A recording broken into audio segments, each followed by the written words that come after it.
আসসালামু আলাইকুম। ওয়ালাইকুম ভালো আসসালাম। আছেন ভাই? জি, আলহামদুলিল্লাহ। তো আমাদের বিল্ডিং এর কিন্তু ভাই কন্ট্রাক্টর।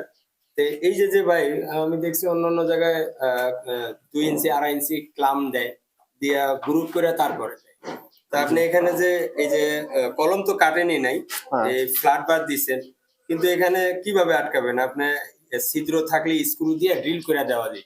স্ক্রু দিয়ে এখানে ডিল করলে আপনার এখানে ১ টা ২ টা ৩ টা ডিল করতে হবে। হ্যাঁ, হ্যাঁ, হ্যাঁ। তাতে আপনার কলমটা আরো কিন্তু দুর্বল। আর আমি এখানে একটা ডিল করে দিয়ে আমি এখানে এর সাথে ওয়েল্ডিং করে দেব। ও আচ্ছা, আচ্ছা। ওই যে গ্রিল গুলা যেভাবে ড্রিল যেভাবে করে দেয়, হ্যাঁ, ৩০০ হ্যাঁ। তে রড ঢুকায় পরে ঝালাই করে। হ্যাঁ, হ্যাঁ। এটা কিন্তু আরো বেটার। এটা আরো বেটার। হ্যাঁ? হুম। আমার কলমেও টাচিং পড়লো না, হ্যাঁ, এফেটও পড়লো না, প্লাস হ্যাঁ। আমার এটার যে সাপোর্ট দরকার সেটাও কিন্তু সেটাও পাইলাম। হয়ে গেল। হ্যাঁ?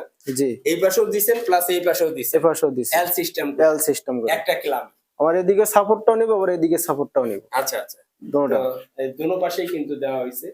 তো ওই হিসাবে আমি মনে করি যে কলম তবু দেখেন, আপনার কলমে হাত দেওয়া তো কোনোভাবেই ঠিক না। না, কলম না, কলমে গ্রেড কখনো হাত দেওয়া উচিত না। তাই না?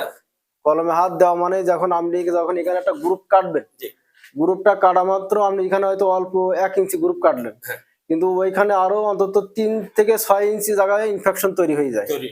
এই কারণে মনে করেন ওটা আমরা দেই না। তো মূলত এটা আপনাদের শিক্ষার জন্য যারা এই ব্যাপারগুলো অনেক সময় ভুল করে থাকেন সেগুলোর জন্য